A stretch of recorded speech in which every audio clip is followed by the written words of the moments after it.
Dear Lady Love TV. A Deal to Forever, Mr. Billionaire. Tunghayan na po natin ang ika-6 na bahagi. Best night ever ang gabing yon. Noon ko lamang naramdaman uli na buhay ako. Namiss ko yung ganito. Pagka-uwi ko, in-upload ko lahat ng pictures namin ni Ali. Nakapagtataka ang ilan doon ay nilike ni Lara. Online siya. Klinik ko yung profile ni Lara. Hindi ko pa sinisilip yung profile niya simula nung i-add niya ako sa Facebook. Hindi pa ako handa sa makikita ko. Curious ako na malaman ang lagay niya at ni Migs. If you see a chance to be happy, you have to fight for it. So later, you have no regrets. Bubungad sa akin ang latest status ni Lara 6 hours ago. Napasulyap ako sa wall clock sa kwarto ko. Binilang ko pabalik yung oras. 6 hours ago na rin nung nagkausap kami sa campus bago dumating si Ali. Tangina King, huwag mo nang bigyan ng kahulugan yung status niya. Dikta ng boses sa isip ko. Nag-browse ako sa profile ni Lara. Naka-in a relationship pa rin siya. Pero bakit selfie lang niya yung profile photo? Matagal na napatitig ako sa profile photo niya. Napapikit ako nang kusang maramdaman ko ang pamilyar na sakit. Sana pwedeng bumalik ang panahon para mabago ko ang lahat. Para pangalan ko na ang nakakabit sa dulo ng in a relationship status niya. Agad kong nilag out yung Facebook ko at sinutdown yung computer bago patuloy yung mabuhay ang mga feelings na pinapatay ko na. Pagkahiga ko sa kama ay doon nagbalik ang napakaraming alaala namin ni Lara. Ang dami ko noong plano at pangarap na kasama siya. Sa isip ko'y pinaghandaan ko na noon ang unang magiging mansari namin, na ngayon ay iba na ang gagawa para sa kanya. Nasapak ko ang headboard nang muli ko maramdaman ang sakit. Akala ko nabawasan na, pero ganun pa rin pala ang impact. Kahit anong pilit ko nakalimutan si Lara, ay kusang bumabalik pa rin sa isip ko kung ano kami dati at kung ano kami ngayon. At hindi ko maiwasang umasa na sana ako na lang yung bagong tao sa buhay niya. Anak ng putik naman, bakit mahal ko pa rin siya? Inabot ko ang cellphone ko at tinayal ang number ni Ali. Alam kong kapag nakausap ko ito ay magiging maayos muli yung pakiramdam ko. Kung bakit ay hindi ko alam. Para itong droga na pampakalma. Kailangan kita, Ali. Sagutin mo naman. Pero nakakailang tawag na ako ay hindi ito sumasagot. Siguro tulog na ito. Isang malaking pagkakamaling binuksan ko ang profile ni Lara.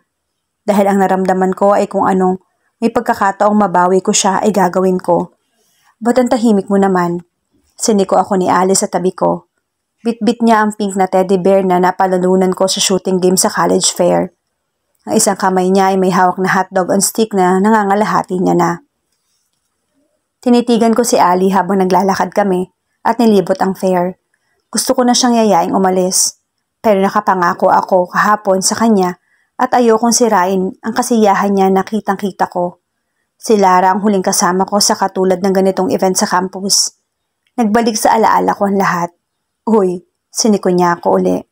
Nang harapin ko siya ay pinaubos niya sa akin ang kinakain. Bilang lang ang sinasabi mo kanina, anong problema? Si Lara pa rin ba? Hindi ko siya sinagot. Lumapit ako sa food booth para bumili ng bottled water. Ngunit nalingunin ko siya. Ay wala na siya. Napakunot noo ako. At saan naman nagpunta ang babaeng yon? Iginala ko ang tingin ko at hinanap siya. Natanaw ko siya sa malayo na napapagitnaan sa dalawang estudyanteng lalaki. Parang dinadala siya sa kung saan. Hinabol ko. King! Sigaw ni Ali nang makita ko. Hindi ko alam kung matatawa ko sa kanya nang lapitan ako. Kinukulong siya sa jail booth. Hinuli nila ako kasi nakastripes ako. Sumimangot siya habang pilit na inilulusot ang ulo sa bakal na rehas. Ang cute-cute niya.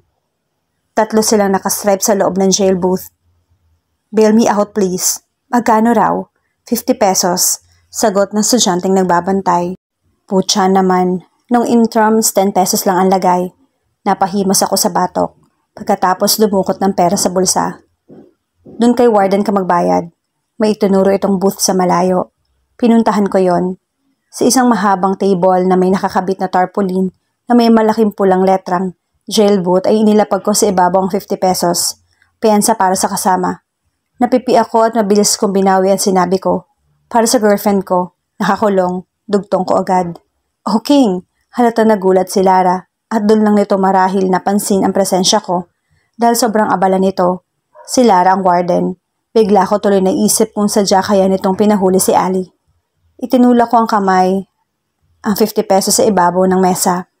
Nahuli kasi si Ali. 2 kamay na napatakip ito ng bibig. Talaga ba? Sorry sa abala. Tinulak nito pabalik sa akin ng 50 pesos at bahagyang nagdikit ang mga kamay namin. Nagtama ang tingin namin at may naramdaman ako na pamilyar na damdamin. Minsan kahit anong sabi ko sa sarili ko na ayoko nang makita at mahalin siya ng sobra. Nasasaktan pa rin ako. Nakakalimutan ko kapag ganitong magkaharap na kami. Huwag na. Pasasabi ko na lang napakawala na siya. Eto na naman yung kabog sa dibdib ko. Nagkibit ako ng mga balikat. Ibinulsa ko uli yung pera. Salamat. Paalis na sana ako nang tanungin ako nito. Kumusta yung fare? Ang totoo hindi ko alam yung isasagot ko. Halos magkakapareho lang naman ang mga school fare. Okay naman. Ang isinagot ko na lang. Tipid ang naging ngiti nito. Tumulong kasi ako sa pag-organize nito this year. Sana hindi boring. Napapout ito. Tulad ng madalas nitong ginagawa noon sa tuwing magsusumbong ito sa akin na may kinababadtripan ito sa campus o kapag hindi nagiging maganda yung araw nito. Namiss ko siya. Hindi naman. Mas okay siya kaysa nung intrams. Pinatronize ko na lang ito. Gusto ko sana itong tanungin kung kumusta na ito at si Migs at kung bakit hindi na naman sila magkasama. Pero pinigilan ko yung sarili ko. By the way, may marriage booth din malapit sa kissing booth. Mas malaki kesa nung intrams. Naging buo ang ngiti ni Lara na para bang may nagbalik na magandang alaala. Naalala ko bigla, nasa iyo pa ba yung marriage certificate natin last intrams? Kunwari iniisip ko. Ang alam ko na itapon na ni Nana yon nang maglinis siya ng kwarto ko. Matagal na pero ang totoo ay nakaipit yun sa FHM magazine na si Alice Dixon yung cover. Tuluyan nang nawala ang ngiti nito at sanay kaya kung basahin ang sinasabi ng mga mata nito. Lara, I have to go. Naghihintay na yung girlfriend ko. Mabilis na tinalikuran ko ito kasabay ng pagbuga ng hininga. Malaya ka na. Sabi ko kay Ali ng pakawalan ito na nagbabantay. Pagkalabas pa lamang ay hinila niya ako sa kamay at hinatak ako sa kung saan namang bagay ang nakita niya. Dinala niya ako sa nagtitinda ng cotton candy. Gusto ko nung baby blue. Nang bumitaw siya ay lumapit ako sa unahan ng cotton candy stand. Inabot ko ang tinuro niyang kulay at binayaran iyon. Pero nang lingunin ko si Ali ay nawala na naman siya. Kaagad ko siyang nakita na dinadala na naman uli sa jail booth. O ano na naman, reklamo ko sa nanghuhuli. May nakasuot na poses sa isang kamay ni Ali. Katulad iyon ng mga poses na ginagamit ng mga pulis. Pinahuli ni Warden ang may keychain sa bag. Sagot ng humuli rito. Napatingin agad ako sa shoulder bag ni Ali. Nakalawit sa dulo ng zipper sa unahan ng bag niya ang ibinigay kong one-up mushroom na ginawa palang na keychain. Natuwa naman ako. Inabot ko ang dulo ng posas at ipinosas ko sa sarili ko. Narinig kong nag-click yon para hindi ka na nawawala sa tabi ko. Loko ka, sabi ni Ali nang ikulong kami sa jail booth. Magkadikit ang mga braso namin sa isa't isa. Sino magbe-bail out sa atin? Inabot ko kay Ali yung cotton candy na pinabili niya at dumukot ako ng 100 sa bulsa ko. Inabot ko yun sa tagapagbantay. Ibigay mo to sa warden mo at sabihin mo sa kanya, palayain niya na ako. Ano? Halos magsabay na kami ni Ali. Dinala kami ng humuli kay Ali kay Lara. Sa pagkakataong ito, ay tinanggap na ni Lara ang piyansa dahil nag-insist si Ali. Pero may problema. Hindi makita na nagposas kay Ali ang susi ng posas. Sigurado ka ba talaga, Rick? Tanong ni Lara na umikot sa mesa tungo sa amin. Ang alam ko binulsa ko lang yun eh. Sagot na tinawag ni Rick na kinapaka pa ang bulsa ng suot na pantalon. Hiniram lang daw nito sa tito nitong pulis ang posas. Wala talaga. Hindi kaya nailagay mo sa bag mo? Hinalughog ni Lara ang ibabaw ng mesa. Binuksan din maging ang mga cash box. Pagkatapos ay frustrated nito kaming hinarap. Sorry at naabala pa kayo. Ikaw kasi, si Ali na siniko ako. Paano kapag hindi na talaga nakita yung susi? Paano ako makakauwi nito? Bakit kasi kailangan mo pa rin iposes yung sarili mo sa akin? Sinalubong ko siya ng tingin. Hindi napigilang umangat ang isa kong kamay upang ipitin sa likuran ng tenga niya ang ilang strands ng buhok na tumatabing sa mukha niya. Ayoko lang kasi na baka pati ikaw ay maagaw rin sa akin ng iba. Sabi ko habang nakatitig sa kulay cappuccino na mata ni Ali. Naglilikot pa para bang may hinahanap sa mga mata ko. Doon ko lang napansin sa unang pagkakataon na ang ganda pala ng mga mata ni Ali. Napansin ko rin ang paglunok niya. Pagkatapos ay napakurap siya at agad na binawi ang tingin at nagyuko ng ulo. Oh, Migs! Si Lara na may kausap sa cellphone. Ngayon na ba? Alright. Sige, susunod na ako riyan. Bye, I love you more. Mabilis na ibinulsa nito ang cellphone at hinarap kami. I'm sorry but I have to go. Kailangan na kasi ako ng baby ko eh. At bago nagmamadaling umalis, ay binili na nito si Rick. Ikaw na ang bahala sa kanila, Rick. Sana magawa ng paraan na maghiwalay sila. Yun lang at tumalikod na ito paalis. Hindi ko alam kung sinadya nito ang sinasabi o hindi lang nito pinag-isipan yon. Nagkatinginan pa kami ni Ali. Parang hindi naman nag-ring yung phone niya. Pabulong na komento niya. Mahigit na 30 minutes kami naghintay. Walang susi na lumabas. Sinubukan din namin kung makakatulong ang mga security guard sa campus. Pero wala rin susi ang mga ito dahil wala naman silang posas dahil hindi naman daw sila pulis. Tinawagan ko yung nanay ko. Nay, hindi ba pulis yung asawa ni Aling Tasing? Kapitbahay namin si Aling Tasing na kamadyungan ng nanay ko. May problema kasi. Biglang nagmura sa Ilocano yung nanay ko. Ibig sabihin ay mas galit ito. At anong kagaguhan yung ginagawa mo, Hacking? Hindi ko alam kung bakit ganyan ka lumaki. Hindi naman ako nagkulang bilang ina mo. Sinabi ko sa iyo, King, kahit malaki ka na, makakatikim ka pa rin talaga ng tsinela sa akin. Inilayo ko sa tenga yung cellphone dahil halos mabingi ako. Maging si Ali ay napalingon sa lakas ng boses ng nanay ko na parang naka-loudspeaker. Tinanong ko lang ang kapitbahay namin. Masamang anak na agad ako. Oo, ganyan ka yung nanay ko. Eh bakit mo hinahanap si Orl? Kumalma ito. Mamaya ko na ipapaliwanag pag uwi, Nay. Nako kang hudyo ka. Huwag mo akong pakakabahin. Bumalik na naman ang high pitch ng boses nito. Wala nga akong ginawa. Mariing sabi ko. Nay, pahanda naman ang ulam kasi may bisita akong kasama. Yun lang at ibinaba ko na ang cellphone. Pupunta tayo sa inyo? Oo, pulis yung kapitbahay namin. Panigurado may susi yun dito. Inangat ko ang kamay kong nakaposas. Mas humihigpit iyon habang nahahatak. Kapag natanggal tong posas, ipapatawag kita ng taxi. Sabi ko kay Ali na makababa kami ng pedicab sa kanto ng street namin. Isang mahabang palengke na kasi ang kalye na iyon, natagos hanggang Divisoria. Hindi na makakadaan ng mga pedicab doon. Ihahatid na rin kita sa inyo. Hinawakan ko ang kamay niya na magsimula kami maglakad. Dahil mas humihigpit yung posas kapag mahahatak at nasasaktan siya. Mabilis pa naman ako maglakad. Magkakawing ang mga daliri namin sa isa't isa habang nakaipit sa kabilang kilikili ko yung teddy bear na napanalunan kanina. Lihim na nilingon ko si Ali sa tabi ko. Matagal na sandaling pinagmasdan ko siya habang tahimik na naglalakad kami. Hindi ko alam kung bakit habang mas madalas na nakakasama ko siya, parang lalong gumaganda siya sa paningin ko. Napansin ko rin kanina sa campus ang maraming mga estudyanteng lalaki na madalas na napapalingon sa kanya. Maging si Jay. Ang sabi ay mas maganda siya kaysa kay Lara pero, ewan ko, binawi ko ang tingin ko sa kanya at kusa na lamang akong napangiti.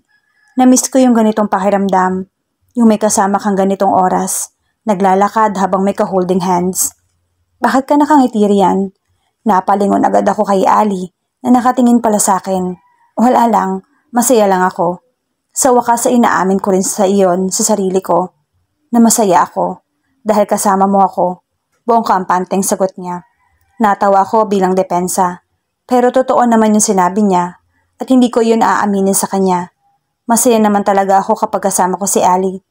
Pero hindi ibig sabihin nun ay may gusto ako sa kanya. Gaya siguro nang iniisip niya. No way. Hindi ko kasi alam kung anong meron sa babaeng to na kapag kasama at kausap ko ay nakakalimutan ko yung lahat ng sakit na pinagdaanan ko. Simula na makilala ko siya, ang lahat ng kantang narinig ko'y kanta na lang. Dati kasi, kahit anong kanta na marinig ko, lalo na yung mga pinapatugtog sa jeep, para nagiging playlist ng Broken Hearted. Tumatagos, kahit pati rap may tama. Huwag kang asyumera, may naalala lang kasi ako. Sabi ko at may tinuro akong bahay. Kakabastad lang sa akin ni Lara noon. Papasok ako nun sa eskwela ng madaanan kong may lamay sa bahay na yan. Pinuntahan ko kahit hindi ko kilala kung sino yung patay. Doon ako umiyak ng umiyak. Ang weird. Dahil habang kinukwento ko yun kay Ali, ay hindi na ganun kasakit na maalala yon. Nakakatawa na lang. Seriously? Nangingiting tumangulang ako. Napahalakhak si Ali na sinundan ko. Doon ko na na-realize na para palang akong gago nun. Nasubukan mo na bang habang nagtututbrush? Kasa umaga umiiyak ka? Tanong ko sa kanya. Hindi ko ma-imagine.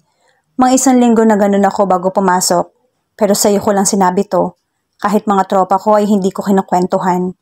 Bakit ganyan kayo mga lalaki? Oh, ano kami? Parang kabawasan ng pagkalalaki sa inyo ang malamang iba na ang nagpapasaya sa mahal nyo. Nakakahiya lang. At kilala ko rin ng mga tropa ko. Hindi sanay sa drama. Kakantsawan lang ako ng mga gagong yon. Ang siga-siga mo pero iyakin ka naman pala. Natatawang sabi niya. Pero masakit pa ba? Masakit pa ba? Umulit sa isipan ko ang tanong niya. Huminto ako sa tapat ng bakura namin at sinagot ko siya.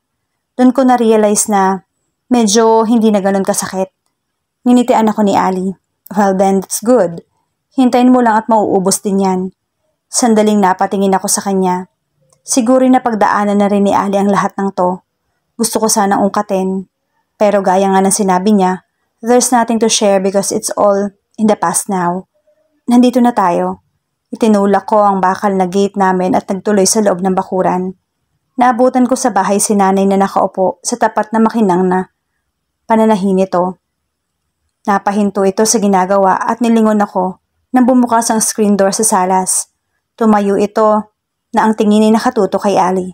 Si tatay naman ay kumakain sa kusina habang nanonood ng basketball sa TV. Maliit lang ang bahay namin, magkasamang kusina at salas. Good evening po. Magalang na bati ni Ali sa tabi ko. Naramdaman kong humigpit yung pagkakahawak niya sa kamay ko. Ang nanay ko ay stereotypical sa mga nanay sa teleserye. Yung uniform sa bahay ang bulaklaking duster at laging may nakakabit na rollers sa buhok. Nahabuntis ka?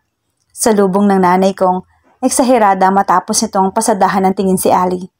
Sabi na't yun ang sasabihin nito. Dapat pala ay nakipagpustahan muna ako kay Ali. Sana namana ko rin sa nanay ko yung pagiging eksaherada nito. Yung tipong masasaktan ka palang nakamove on ka na agad.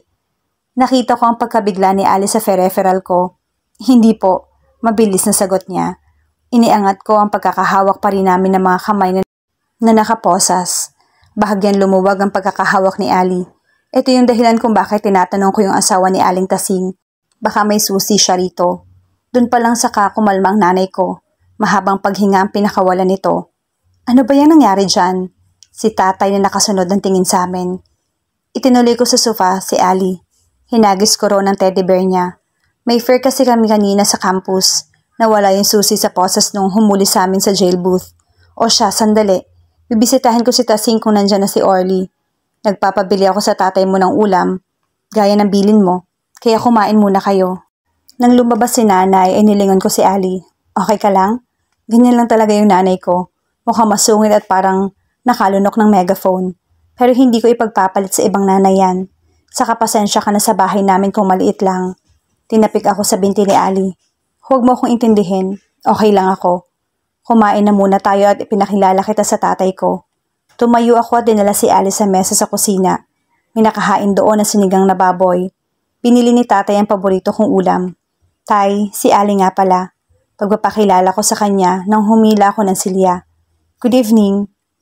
Good evening po. Magalang na bati ni Ali. May ilang sandaling nakatingala lang si tatay kay Ali na medyo nailang. Sa lahat ng ipinakilala mo sa akin, siya ang pinakagusto ko.